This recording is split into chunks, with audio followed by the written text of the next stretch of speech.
This is an ABC podcast. Welcome to the Philosopher's Zone. This is David Rutledge with you once again. And a conversation this week about the pros and cons of coming into existence. When you look at the amount of pain that's in the world, not just in places where people are suffering the very dramatic effects of war and disease and climate-related disaster, but even in our very ordinary lives where all of us will sooner or later experience hardship and loss and ultimately our own deaths, when you stack all of this up, how does it make you feel about existence as a moral phenomenon? Do you decide that life's still pretty good and that the positives outweigh the negatives? Or do you wonder if maybe it might be better, certainly morally preferable, if you, and for that matter everyone, had never been born at all? Well, my guest this week is of the latter persuasion. His name is David Benatar. He's a professor of philosophy at the University of Cape Town in South Africa, and he's one of the world's leading proponents of Anti-Natalist philosophy, which in a nutshell holds that to bring a sentient being into a world such as our own is to do that sentient being a grave moral injury. In 2006, David Benatar published a book titled Better Never to Have Been: The Harm of Coming into Existence. And when you read it, it's not hard to see why it's been such a popular book in spite of its rather confronting subject matter. As we're about to hear, anti-natalism of the kind that David Benatar espouses has a fascinating and compelling moral logic behind it. And rather than just being a species of bleak misanthropy, it's animated by a certain spirit of compassion. Well, all of that said, I should mention that this conversation covers topics such as suicide that some listeners might find confronting. David Benatar joins me now. David, welcome to the program. Thank you. Nice to be with you. I want to begin with the biological drive to procreate, which gives rise to what you describe as the predicament of existence. Because we can marshal any number of ethical or philosophical arguments against antinatalism, but arguably none of those arguments stands as a refutation in quite the same way as that biological drive to reproduce does. So what do you make of it? Well, I wouldn't treat the biological drive as a refutation. It might be a defeater in some other kind of psychological way. So it may be that no matter what the arguments are for antinatalism, the biological drive will override them. But I don't take that to be a refutation. I also don't take the fact that there are biological drives to be an indication that we should be procreating any more than any other number of biological drives that there might be. So aggression might be one of the drives that we have. That doesn't mean to say that you allow it to proceed unchecked. There is a familiar moral narrative, isn't there, though, that attends the whole business of procreation and the raising of families. And it has to do with procreation as a kind of altruistic act. The parents give the gift of life to their child. They make all sorts of sacrifices in order to give that child an upbringing. And ideally, the happy child grows up to be a well-adjusted adult who in turn contributes to the greater good. Is that a narrative that you completely reject? Is there some truth to it, do you think? There's some, but not a part that undermines antinatalism. So I do think it's deeply confused to suggest that in procreating, one's giving a gift to the being that's brought into existence. I think that's just a complete confusion and a morally odious one. But once a child exists, then I think that you can do a better or a worse job raising it. And I do think that many parents do make sacrifices in order to raise their children. And I think that's exactly what they should do. That's the least they can do, given that they've brought them into existence. I'm a little skeptical of that optimistic picture that most people turn out to be well-adjusted and net good contributors to the world. I think that the human species does a great deal of damage. It's very hard to avoid doing all of that damage. Some people may do more good than bad, but I suspect that's going to be a small minority of humanity. Okay, so how would you describe then the anti-natalist position? Can you give me a thumbnail sketch of the main arguments? But I think there's a difference between sketching the position and then arguing for it. But broadly, the view is that it is wrong to bring sentient beings into existence.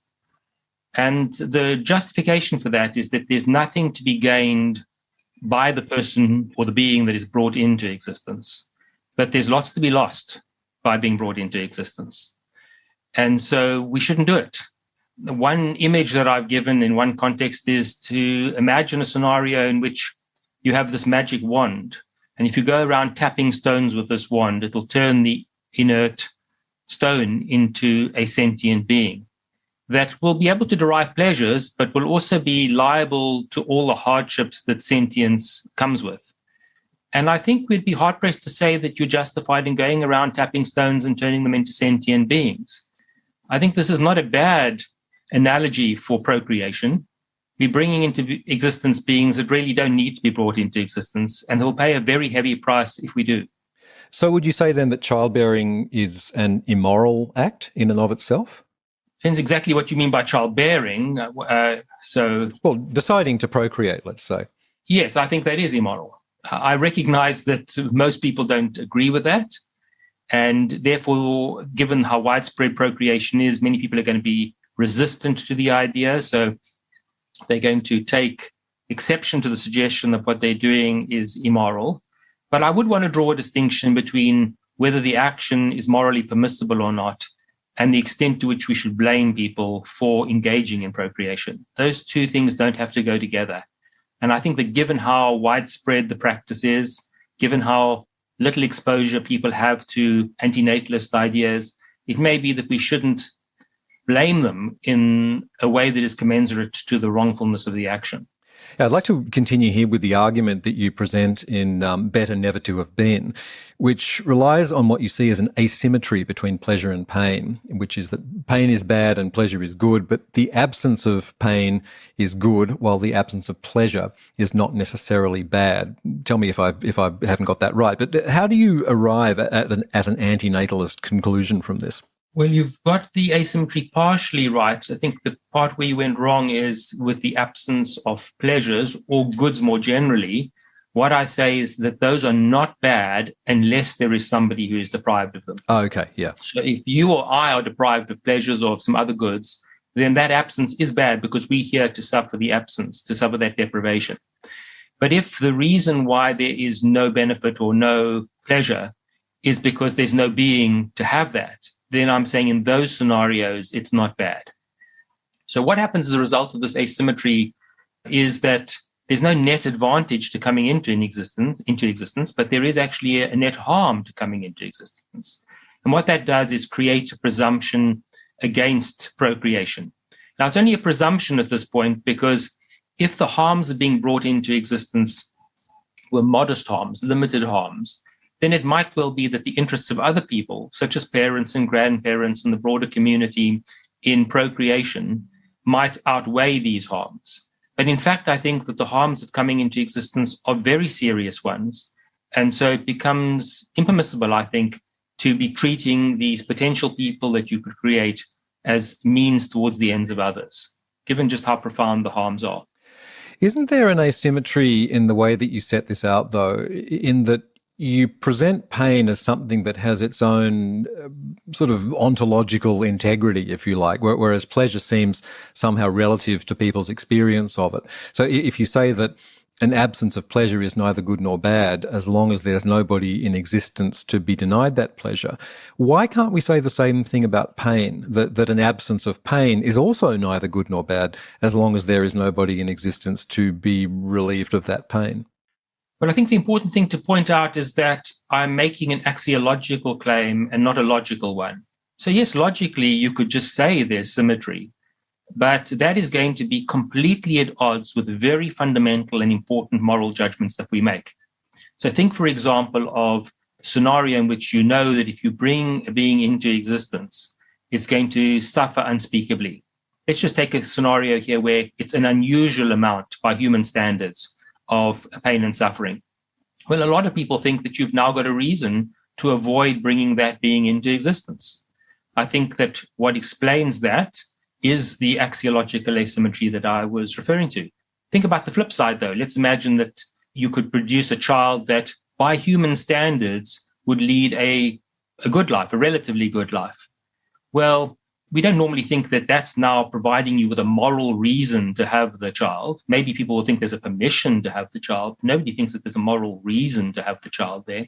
And in fact, you go so far as to say we don't think that there's a duty. So would be a duty to avoid bringing the suffering being into existence, but no duty to bring the so-called happy being into existence. Now, this is just one of the judgments that we make that is explained by the axiological asymmetry. Obviously, I'm oversimplifying here, and I'm not sure we have time in the constraints of a short interview to explore the full details. But the point is that there are a whole range of moral judgments that we make, which seem pretty foundational, which are very neatly explained in a unifying way by the axiological asymmetry that I've defended. But when you bring up the example there of choosing or not choosing to have a child that you know is going to be born into extreme suffering, but what you're describing there is a life that will be marked by what I would consider to be extraordinary pain. The anti-natalist view doesn't seem to distinguish between the extraordinary pain suffered by an unfortunate few and the ordinary pain suffered by just anyone who's alive. And again, I don't see why ordinary pain is more egregious in its painfulness than ordinary pleasure is in its delightfulness. First of all, I would dispute the claim that anti-natalists can't distinguish between lives of extraordinary suffering and lives of ordinary suffering. I think what the anti-natalist would say is that if you're going to procreate and bring into existence a child that will have a life of extraordinary suffering, that is even worse than producing a child under ordinary circumstances. So there can be gradations of the wrongfulness of procreation, and there can also be gradations of blame attached to that. So I would dispute that point. But the second point I want to make is that I'm harnessing a judgment that ordinary people make. And I'm saying that the best explanation for that is the underlying axiological asymmetry. And that when you then spell out the logical implications of that axiological asymmetry, you reach the anti-natalist conclusion. So that's the methodology of the argument. Obviously, most people are not anti-natalists, but I'm trying to show that the commitments that they do have also commit them to anti-natalism, even though they don't realize that. Mm-hmm. Yeah.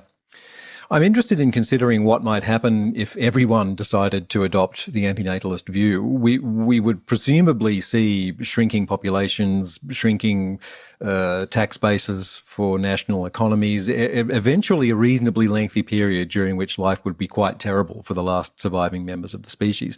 No goods, no services, no healthcare, this sort of thing. How do you square that in moral terms? Is this just one of those evils that would have to take place in order for a greater evil to be avoided? I do consider this scenario in the book Better Never to Have Been, because it's an obvious implication if everybody were to be adopting my view. Of course, it's merely a theoretical possibility. We need to know that in practice, people are not going to stop procreating in large numbers as a result of antinatalism. There may be a limited number of people who would do that. But let's nonetheless consider the theoretical scenario. And I do have to face up to, and I acknowledge that there would be a large amount of suffering associated with that final generation. But the question is what the alternative is. So there will one day be a final generation. Humanity will not go on forever any more than any other species will go on forever. We don't quite know the form that extinction will take. We don't know whether it'll be relatively sudden. We don't know whether it'll be slow. If it is relatively slow, then it's going to be no different from the scenario that you've described for the final generation, except that it would come much later than if everybody voluntarily abstained from procreation now. So there'd be all the intervening generations of suffering. And then it's pretty clear that it would be much better to end it earlier rather than to end it later if there will be a final generation that suffers in that prolonged way. The other possibility, of course, is that it all ends rather quickly, but then you're going to have a large number of people dying prematurely and probably not entirely painlessly. There'll probably be a lot of suffering involved just in that. And again, you have to consider the intervening generations that there would be between now and then. And my question is, are we justified in engaging in a procreational Ponzi scheme, whereby we keep pushing out this fate for humanity to a future generation, and then there's some future generation that pays the price instead of us? It's not clear to me that we're justified in doing that. This is The Philosopher's Zone. I'm David Rutledge, and my guest this week is David Benatar, a philosopher from the University of Cape Town in South Africa and the author of Better Never to Have Been, The Harm of Coming into Existence.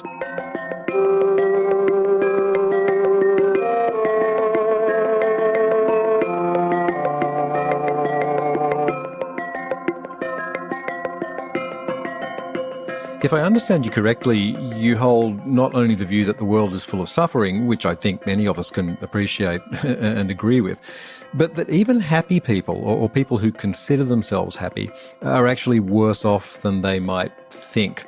Tell me about that. What is it about the life of a notionally happy person that justifies an anti-natalist perspective? Well, remember, a happy person already exists. And so we're not speaking about decisions about whether their lives should continue. My view is those decisions lie in the hands of those people. It's not to say we can't evaluate those decisions in some way, but they should have authority, if they're competent adults, to decide about whether their lives continue or not. When we're speaking about procreation, we're speaking about creating beings that are not there yet. So what we have to be mindful of is the possibility of some wishful thinking on the part of already existing people, and then using that in order to justify the creation of new people. And we do have quite good evidence, psychological evidence, that the average person, not every last person, but the average person is liable to some psychological traits that cause them to overestimate the quality of their life. Perhaps the chief one of these is what's known sometimes as the Pollyanna Principle or an optimism bias, that people tend to see the good more than the bad. And this is one of the reasons why I think that people's self-assessments of the quality of their lives are unreliable. That's a different question, as I've said before, from what we do with that fact. So if you've got an unreliable assessment and you think that your life is going better than it actually is, I don't think that we should intervene and end your life against your wishes and over your protestations. But that's a different question from bringing new beings into existence. There the bar is at a different level.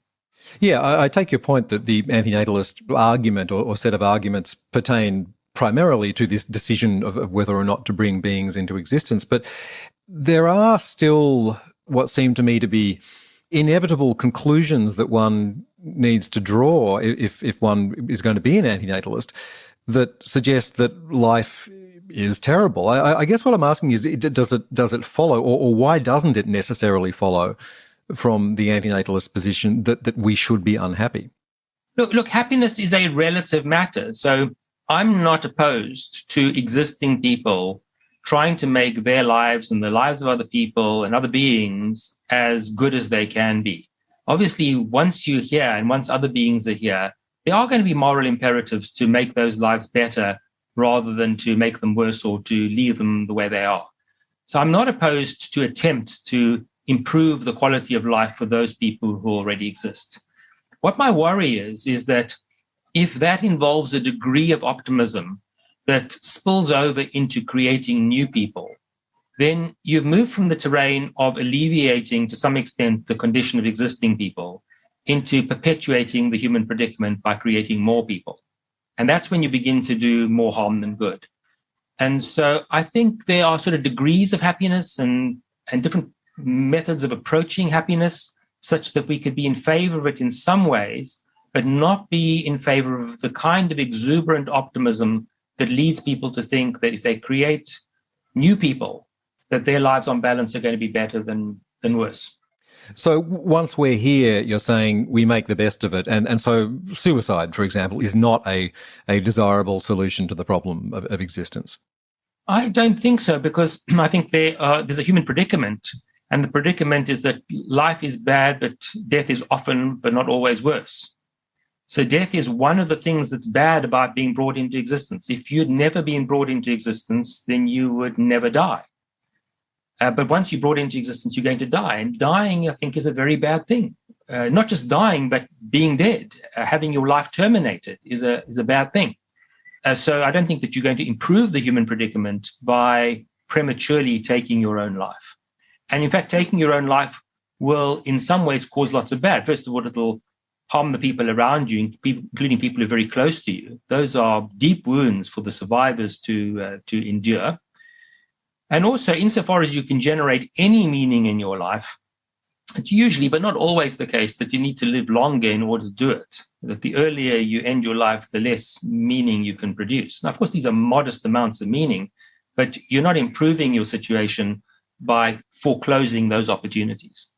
When you say that death is bad, I wonder what you make of the counter view that death is a state of non-being with no more moral weight attached to it than the state of non-being that precedes one's birth. So I should be no more horrified by the prospect of my own future non-existence than I should be horrified by the thought that I didn't exist in 1960. If we see it in that way, death becomes a very neutral fact of life. Why do you view it as intrinsically bad? Let me say at the outset that I can't offer a knockdown argument against that Epicurean view that you've described. I think that's why that argument has survived for the generations that it has. But I do think that if we look at the balance of evidence and the balance of arguments, we should not embrace the Epicurean argument over the view that I've espoused. Again, there's a long argument for that, and it's hard to capture that in the short time that we have available. But it would deeply upset our quite basic judgments about things like murder, about death itself. People spend a lot of energy trying to avoid death. There's something wrong with murder, and I think it's not just that it sows fear in the minds of the people who survive murders. So these sorts of ideas seem to be quite basic, quite foundational, and are not explained. In fact, are contradicted by the Epicurean view. Another point is that we may be wrong. Let's imagine we go with the Epicurean view and the Epicurean view is mistaken. And now we are killing off people painlessly whenever we can. We're killing ourselves off. If we're wrong about those things, there are very serious costs attached to that. Whereas, let's imagine that the anti-natalist is mistaken and they don't bring new people into existence. Well, the costs attached to not bringing new people into existence are rather modest in exchange. Nobody has been harmed by not having been brought into existence. Whereas if the Epicurean is wrong, there'll be lots of people who would have been harmed by having been killed prematurely. So again, it's not a knockdown argument against the Epicurean, but I think when we stack up all the considerations, the balance of evidence suggests we should reject the Epicurean view. What about the notion that there is meaning to be found in suffering? And this is a tricky one because that intrinsic meaningfulness of suffering can often be, it can stack up to sort of specious arguments against things like voluntary euthanasia. But then, on the other hand, people are often inspired by stories of other people who have suffered. Someone like Nelson Mandela comes to mind, and people sometimes come through their own bouts of suffering with a sense of meaning and a new depth of appreciation for life. And it seems to me that there needs to be a reckoning with this kind of experience that goes beyond just saying, well, yes, these people are wrong or they're experiencing some sort of false consciousness. I recognize that suffering and pain can have a benefit for existing people, but it doesn't follow from that we ought to create beings who are going to suffer. So let's imagine you're here and you grow through the suffering. Well, then there's a benefit to you from the suffering. And that's good for you to have that benefit. But the absence of that benefit would not have been bad if you had not existed in the first place. It seems to me that there's a useful distinction to be made between pain and suffering. And if we agree that the difference has to do with the presence of consciousness or the kind of consciousness that we have of that pain, would you also advocate the non-existence of non-human animals, indeed all sentient beings? I do indeed. I think that my arguments apply to non-human animals that are sentient as well. When I look at the natural world, independent of human beings, there's just a vast amount of suffering. I think about the billions of animals that are being eaten alive by other animals every minute. It's an horrific world in which we live. These horrors are often kept from us, or we don't see them. They're hidden, they're obscure, but they're there. And I think it would be better if we lived on a planet, or not if there were a planet in which there were no sentient beings. Mars is better than Earth. I'd like to maybe finish up here with the question about the extent to which antinatalism is tied to a misanthropic philosophy. The notion, for example, that human beings are a kind of virus. The planet would be better off without us because we're destroying the environment, we keep on starting wars and so on. Are we just a bad lot, do you think? I do think we are. You're correct to distinguish two kinds of anti-natalist argument. The one is a philanthropic argument, and the other is a misanthropic argument. my book, Better Never to Have Been, was devoted to the philanthropic argument. And that, I think, is the most important argument for antinatalism. It's the most far-reaching in its conclusions and the extent of the antinatalist view that it defends. But there are also misanthropic arguments, which I think are not incompatible with the philanthropic ones. Perhaps I should just say something about the distinction between them. So philanthropic arguments for antinatalism are those that are rooted in the interests of the being that is brought into existence. The idea is that you're going to be harming somebody by bringing them into existence, and therefore you ought not to do it. Misanthropic arguments are concerned with the interests of other beings that will be negatively affected by your bringing this new being into existence. And so arguments, for example, about climate change, about the impact of the babies that you have on climate change, those are misanthropic arguments, or at least in part they are. One thing you might be worried about is, what world will this child inhabit? And what will be the quality of its life? That's the philanthropic component. But insofar as you're worried about producing a new carbon emitter, a new consumer, a new being that's going to impact on climate change, then you are involved in a misanthropic argument. And I do think that has a certain force, a certain power to it. I just don't think that it produces the kind of categorical opposition to procreation that the philanthropic argument does. Instead, what it does is calls for a reduction in procreation and a more selective kind of procreation. Right. So you're what you might call a compassionate antinatalist. You're concerned with the amount of suffering that exists in the world, and you would like to relieve that suffering, and this is the way, the best way, the only way in which you can see to relieve it. Yes, there's a compassion even in the misanthropic argument, because although you're concerned about the harm that the newly created being will do, you are concerned about the harm of other beings. And so this is not a nihilistic philosophy. Neither the misanthropic nor the philanthropic arguments are nihilistic. It's a common criticism of antinatalism to say this is a nihilistic view. That's not true. There may be some highly circumscribed context in which it's nihilist. In other words, you're nihilist about procreation. You don't think that there should be procreation. But the justification for this is deeply embedded in values that I think most people accept, but don't recognize to where they lead. Well, it's a fascinating philosophical position, and it's a very interesting work that you've been doing. And I'm glad that you are in existence, David Benatar. It's been a wonderful conversation. Thanks so much for coming on the program. Very kind of you. Thank you. I've enjoyed speaking with you. And David Benatar is Professor of Philosophy at the University of Cape Town in South Africa. He's the author of Better Never to Have Been, The Harm of Coming into Existence, and a number of other books that explore the philosophy of anti-natalism. We'll put publication details on the Philosopher's Zone website.